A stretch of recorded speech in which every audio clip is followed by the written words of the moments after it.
The 100 mains competition 2025 का match number अगर आप देखें तो 5 जो कि खेला जाएगा ओवल इनविंसिबल और मैनचेस्टर ओरिजिनल्स के बीच में, जिसमें से ओवल इनविंसिबल की टीम ने अपना पहला मैच तो जीत लिया 6 विकेट से काफी आसानी से पिछला वाला, और यहां पर दूसरा मैच खेलने पहुंच चुकी है इसी सीजन के अंदर। लेकिन वहीं पर मैनचेस्टर ओरिजिनल की बात करें तो ये टीम अपना पिछला वाला मुकाबला जहां पर इनकी बैटिंग वो काफी हद तक इनकंसिस्टेंट रही थी, फिलिप साल्ट को छोड़ करके 1 विकेट के बड़े ही माइनर से अंतर से हार करके यहां पर पहुंची है। तो क्या वो उसका फायदा जो निश्चित तौर पर इन्होंने एक टक्कर वाला मैच खेला वो उनको मिलेगा आज के इस मैच में, या ओवल इनविंसिबल की टीम जो ऑलरेडी अपना पिछला मैच काफी शानदार तरीके से जीत करके आ रही है यही डोमिनेट करेगी आज के इस मैच में? उसको समझने की कोशिश तो हम करेंगे कि कौन सी टीम फेवरेट होगी, लेकिन उसमें से कौन से प्लेयर्स फेवरेट होंगे जो हमारी टीम में आएंगे वो भी ग्रैंड लीग और स्मॉल लीग के पर्सपेक्टिव में उसको भी डिटेल में समझेंगे। लेकिन उसके साथ साथ क्रिंगटन ओवल लंदन का वो मैदान जहां पर आज का मैच 9 अगस्त को शाम को 7 बजे से भारत के समय के हिसाब से खेला जाएगा और वहां के लोकल टाइम के हिसाब से दोपहर को 2:30 बजे से, जबकि वेदर फोरकास्ट हमको बताता है कि सुबह दिन के दौरान सुबह जो है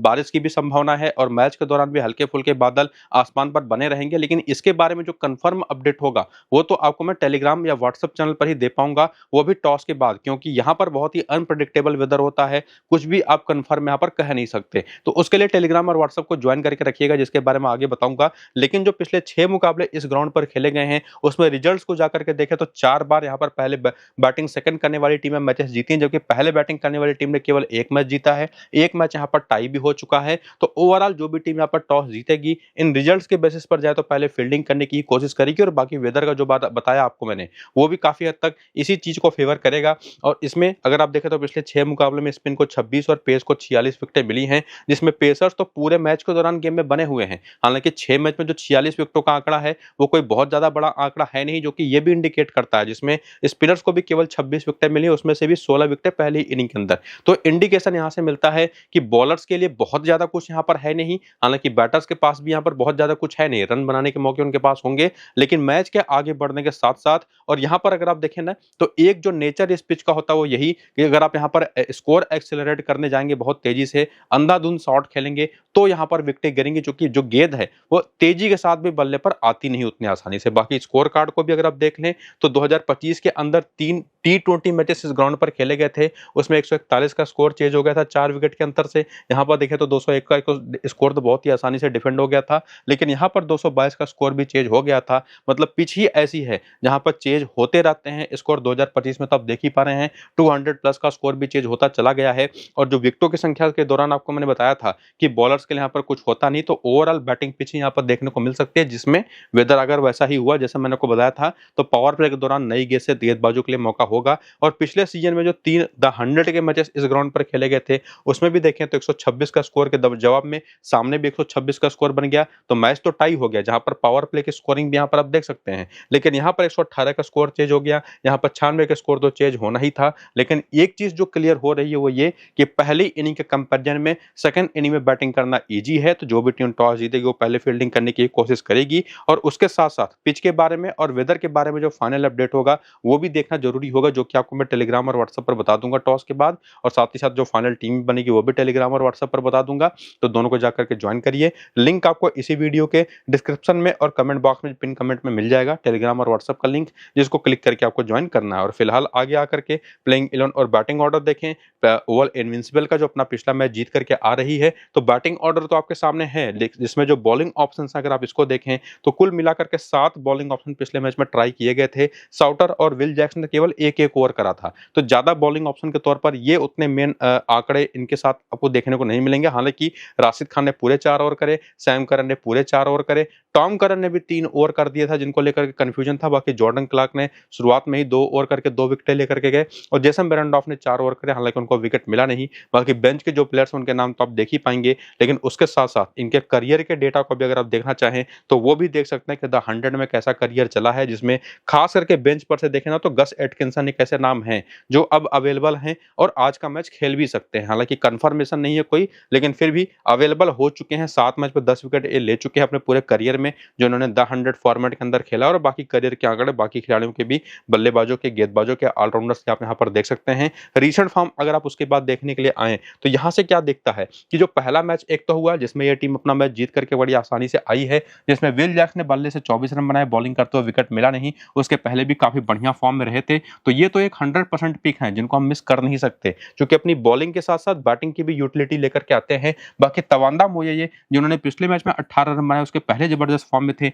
ये एक बहुत अच्छे डिफरेंशियल बैटिंग ऑप्शन हो सकते हैं जिनको आप ट्राई कर सकते हैं। ना सिर्फ इनको बल्कि जॉर्डन कॉक्स को भी। अब डिपेंड करेगा कि आप कितना रिस्क लेना चाहते हैं, लेकिन उससे बेहतर क्या ऑप्शन हमारे पास मौजूद है जो कि सेफ भी हो, हमको पॉइंट्स भी दिलाएं फैंटेसी में, तो उसको देखने लेकर आगे बढ़े तो निश्चित तौर पर सैम करन तो है ही, जिन्होंने 14 रन की पारी भी खेली, 3 विकेटें भी पिछले मैच में ली और बहुत ही स्पिनर से भी धीमी गेंदें कर करके विकेटें ली। बहुत ही चतुर बॉलर है, ये तो आप जानते हैं, इसके पहले भी अच्छे फॉर्म में थे। सैम मिलिंग्स बैटिंग ऑर्डर में कंपैरेटिवली स्मॉल लीग के पर्सपेक्टिव में काफी नीचे आते हैं, तो इनको पिक करना मेरे हिसाब से उतना बेहतर होगा नहीं। इवन डोनोवन फरेरा को भी। बाकी टॉम करन जिन्होंने 3 ओवर करे तो निश्चित तौर पर एक अच्छा ऑप्शन बन जाते हैं। हालांकि इसके पहले अगर आप देखें तो ज्यादा बॉलिंग ये करते दिखाई नहीं पड़े थे, तो इनको टॉम करन को लेकर के यही एक दिक्कत होती है कि जो कंसिस्टेंटली ये बॉलिंग नहीं करते, तो इसी वजह से इनका वो लय भी नहीं बन पाता। लेकिन उसके साथ साथ राशिद खान की बात करें तो उन्होंने 3 विकेट लिया था, और टॉम करन को लेकर के क्यों इनको हमको अपने टीम में लेकर के जाना चाहिए उसके लेकर के भी एक मेरे पास इंफॉर्मेशन है, वो भी आगे आपको मैं शेयर करूंगा। बाकी राशिद खान को लेकर के तो कोई डाउट है नहीं। जॉर्डन क्लार्क ने पहले 2 ही ओवर में 2 विकेटें ले ली, तो उन्होंने भी शानदार ऑप्शन के तौर पर अपना एक नाम लिखा लिया। जेसन बेरेंडॉर्फ ने भी 1 विकेट पिछले मैच में लिया था पूरे 4 ओवर की बॉलिंग के दौरान, तो ये भी एक अच्छे ऑप्शन हमेशा के लिए बने रहेंगे, स्पेसिफिकली पहली इनिंग के लिए। तो ओवरऑल अगर आप रिसेंट फॉर्म को खंगाले तो कुल मिला जुला करके राशिद खान, जेसन बेरेंडॉर्फ और जॉर्डन क्लार्क तो 3 शानदार ऑप्शन है, जिसमें से जॉर्डन क्लार्क को लेकर के दिक्कत यह है कि केवल 2 ओवर इन्होंने किए थे, हालांकि 2 विकेट उसके बावजूद लेकर के गए थे। और उसी में टॉम करन को लेकर के दिक्कत यह है कि 3 ओवर तो उन्होंने करे थे, लेकिन लगातार ये बॉलिंग करते नहीं, तो जरूरी नहीं कि आज ये बॉलिंग करेंगे ही, लेकिन फिर भी इनको लेकर के क्यों हमारा एक पॉजिटिव माइंडसेट होना चाहिए वो आगे आपको मैं बताऊंगा। बाकी सैम करन और विल जैक्स को लेकर के तो कोई डाउट है नहीं, और बाकी जो बैटर्स है जैसे तवांदा हो गए, जॉर्डन कॉक्स हो गए, इनके बारे में क्या हमारा प्रेडिक्शन होना चाहिए, या बेंच पर से कोई प्लेयर अगर प्लेइंग इलेवन के अंदर आया, खास करके गस एटकिंसन, तो ये तो हमारी टीम में 100% आएंगे, ये इवन प्लेइंग इलेवन में तो रहेंगे ही, और साथ ही साथ हमारी स्मॉल लीग की फैंटेसी की टीम में भी आएंगे, ये बात भी क्लियर है। इवन साकिब महमूद भी एक बहुत अच्छे ऑप्शन इनके पास अवेलेबल हैं, हालांकि वो खेलेंगे कि नहीं खेलेंगे वो तो कंफर्मेशन है नहीं, लेकिन उसी को थोड़ा सा और समझने के लिए अगर आप आगे आए, हेड टू हेड के आंकड़े देखें, तो हेड टू हेड में जब ये ऑल इनविंसिबल की टीम खेलती है सामने वाली टीम के खिलाफ कभी भी, तो इनके प्लेयरों में विल जैक्स के आंकड़े जब बैटर है, जब बॉलर ओवरऑल तो बहुत अच्छे नहीं है, लेकिन निश्चित तौर पर यूटिलिटी बेस पर एक शानदार ऑप्शन बन जाते हैं। इवन जॉर्डन कॉक्स के भी आंकड़े बहुत ही खराब हैं, तवांदा खेले नहीं है, सैम करन को आप मिस कर नहीं सकते। कुछ ऐसे प्लेयर देखिए होते हैं जिनको आप सीधे टीम में लेकर के जाएंगे बिना किसी सवाल के, चाहे जैसे भी आंकड़े हो, जिसमें सैम करन एक ऑप्शन हो जाते हैं, विल जैक्स ऐसे ऑप्शन हो जाते हैं, राशिद खान ऐसे ऑप्शन होता है, जेसन बेरेंडॉर्फ भी। ये जो 4 प्लेयर है ना, इनको किसी भी कीमत पर स्मॉल लीग की टीमों से आपको ड्रॉप नहीं करना है। थोड़ा सा आप रिस्क ये ले सकते हैं कि सेकंड इनिंग की बॉलिंग में जेसन बेरेंडॉर्फ को ड्रॉप कर सकते हैं, हालांकि मैं ये सजेस्ट करूंगा नहीं। लेकिन जो बाकी प्लेयर है जैसे गस एटकिंसन खेल गए, तो 2 मैच में 2 विकेट ले चुके हैं टीम के खिलाफ, तो निश्चित तौर पर ये हमारी टीम में आएंगे। टॉम करन अगर निश्चित तौर पर बॉलिंग करे ना करे वो तो अभी हमको पता नहीं है, पिछले मैच में 3 ओवर करे थे। नंबर्स अगर आप इनके देखें तो 4 मैच में 2 ही विकेट है, लेकिन बल्ले से भी 116 रन है।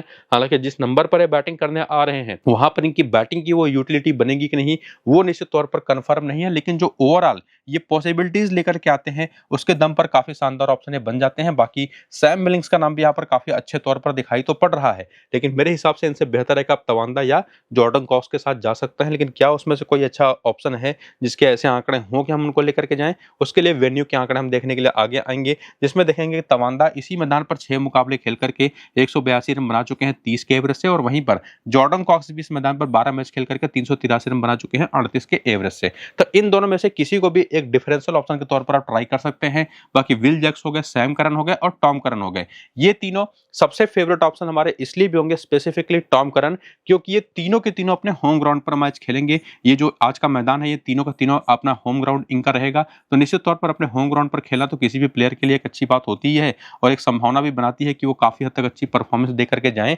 तो ये तीनों तो सीधे हमारी टीम में आ जाते हैं। और बाकी जॉर्डन क्लार्क को लेकर के तो निश्चित तौर पर कंफ्यूजन रहेगा कि कितनी बॉलिंग करेंगे। पिछले मैच में 2 विकेट लेने के बावजूद केवल 2 ओवर करे थे इन्होंने, लेकिन निश्चित तौर पर जेसन बेरेंडॉर्फ को लेकर के वो कंफ्यूजन हमारे दिमाग में है नहीं। लेकिन ये भी आपको बता दूं कि अगर गस एटकिंसन खेलते हैं तब तो ये मेरी टीम में रहेंगे, तब वहां पर मैं जॉर्डन क्लार्क को ड्रॉप कर दूंगा। लेकिन अगर यहाँ पर गस एटकिंसन नहीं खेलते हैं तब जॉर्डन क्लार्क हमारी टीम में होंगे। तो उसमें गस एटकिंसन की अवेलेबिलिटी को लेकर के सारा कंफर्मेशन रहेगा, उसके दम पर हम या तो जॉर्डन क्लार्क को रखेंगे या तो नहीं रखेंगे। राशिद खान को लेकर के तो कोई डाउट है नहीं। तो निश्चित तौर पर यहाँ तक आते आते कंफर्मेशन तो काफी हद तक क्लियर हो चुकी हैं प्लेयर्स के रिगार्डिंग कि कौन से हमारे टीम में आएंगे कौन से नहीं। बाकी प्लेयर बैटल के आंकड़े भी आप देख सकते हैं, इसमें तवांदा लेफ्ट आर्म ऑर्थोडॉक्स बॉलिंग पर फंसते हैं, बाकी सोनी बेक और लेविस ग्रेगरी की मीडियम पेस या फास्ट बॉलिंग पर भी सस्ते में आउट हो चुके हैं। विल जैक्स की बात करें तो नूर अहमद इनको 2 बार फंसा चुके हैं काफी सस्ते में।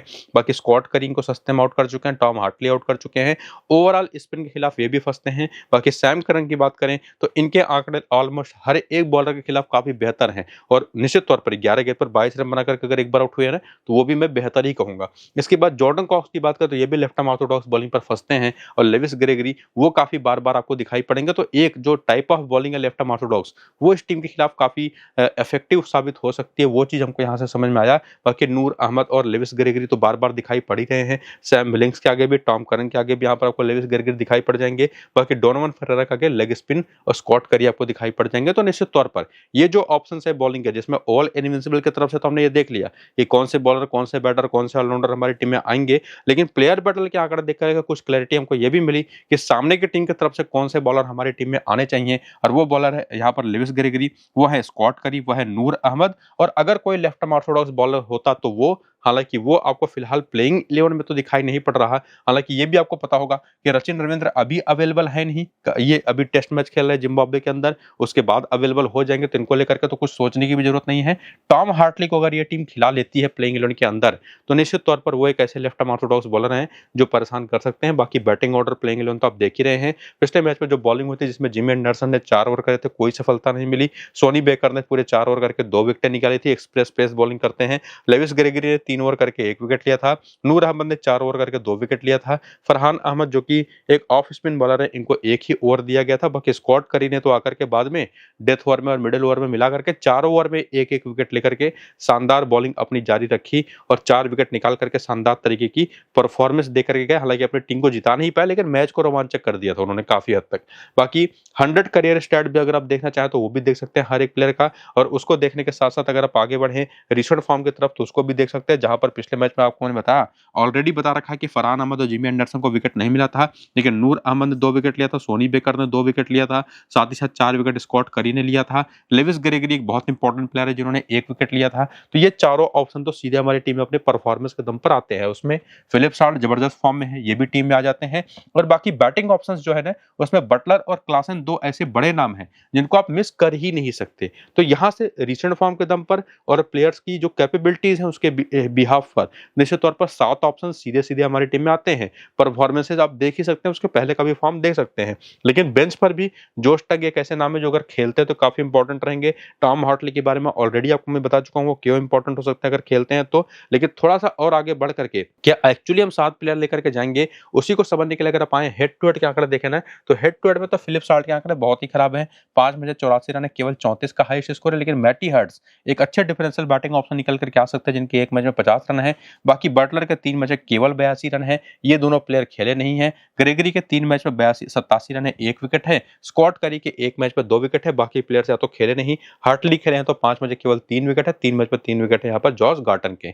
तो जो सैंपल है ना हेड टू हेड के आंकड़ों का वो उतना बेहतर है नहीं कि जिसके दम पर हम कोई क्लैरिटी लेकर के जाएं किसी प्लेयर के रिगार्डिंग। तो उसी को थोड़ा सा और आगे आकर के वेन्यू का डेटा देखने की कोशिश करें तो फिलिप साल्ट के यहाँ पर भी नंबर्स बहुत ही खराब हैं, स्पेसिफिकली पहली इनिंग की बैटिंग में। सेकंड इनिंग की बैटिंग में तो फिर भी ठीक ठाक है। तो क्लियर कट आपको मैं अगर बताऊं तो फिलिप साल्ट का जैसा परफॉर्मेंस पिछले मैच में रहा था उसको देखते हुए ये निश्चित तौर पर एक शानदार ऑप्शन बन जाते हैं जिनको हम सीधे सीधे स्मॉल लीग की टीम में लेके जाएंगे। लेकिन कप्तान है वस कप्तान जो कि बहुत सारे लोगों के हैं, तो मेरा सजेशन होगा कि सेकंड इनिंग की बैटिंग हो तो ही आप इनको कप्तान है वस कप्तान बनाइएगा।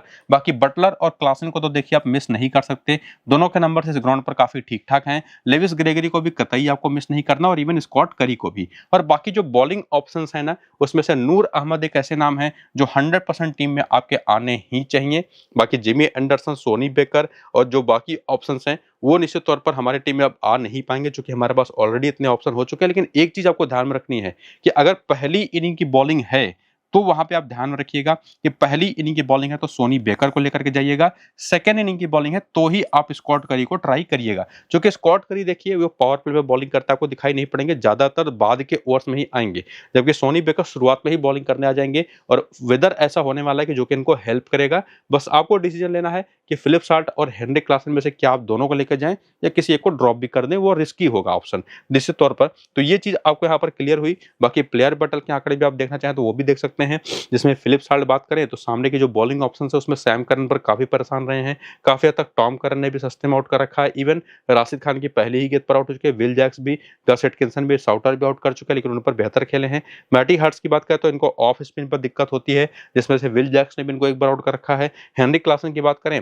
तो स्पिन तो बहुत अच्छी खेलते हैं, जिसमें विल जैक्स पर सस्ते में आउट हुए हैं, राशिद खान को ठीक ठाक रन बनाए। बाकी बटलर के आंकड़े भी यहाँ पर आप देख सकते हैं, जो ओवरऑल राशिद खान पर परेशान होते हैं ठीक ठाक। और बाकी यहाँ पर मार्क चैपमैन और लेविस ग्रेगरी के भी प्लेयर बैटल के आंकड़े आपके सामने हैं। तो ओवरऑल अगर आप इस पूरे मैच की एनालिसिस वाले वीडियो को देख करके समझने की कोशिश करें कि कौन सी टीम फेवरेट है, तो बताना थोड़ा सा मुश्किल है, क्योंकि दोनों ही टीमें काफी टक्कर की हैं।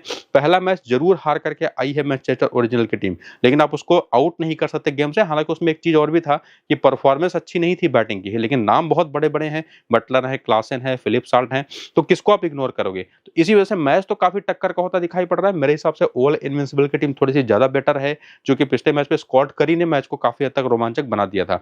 वो मैनचेस्टर ओरिजिनल्स की तरफ से जब 4 विकेट लेकर के गए थे। तो फिलहाल आप देखेंगे ना, स्मॉल लीग में सैम करन, फिलिप साल्ट लगभग सभी के कप्तान में कप्तान है, लेकिन मैं सजेस्ट करूंगा कि फिलिप साल्ट की जगह पर आप या तो बटलर को, या तो विल जैक्स को, या तो क्लासन को ट्राई करिए। और चाहिए तो ये टीम बना करके अभी के लिए सेव करिए स्मॉल लीग की फाइनल टीम, और साथ ही साथ पिच रिपोर्ट के साथ साथ वेदर फोरकास्ट या वेदर अपडेट वो आपको मैं टॉस के बाद टेलीग्राम और व्हाट्सएप पर बता दूंगा। तो दोनों को जाकर के ज्वाइन करिए।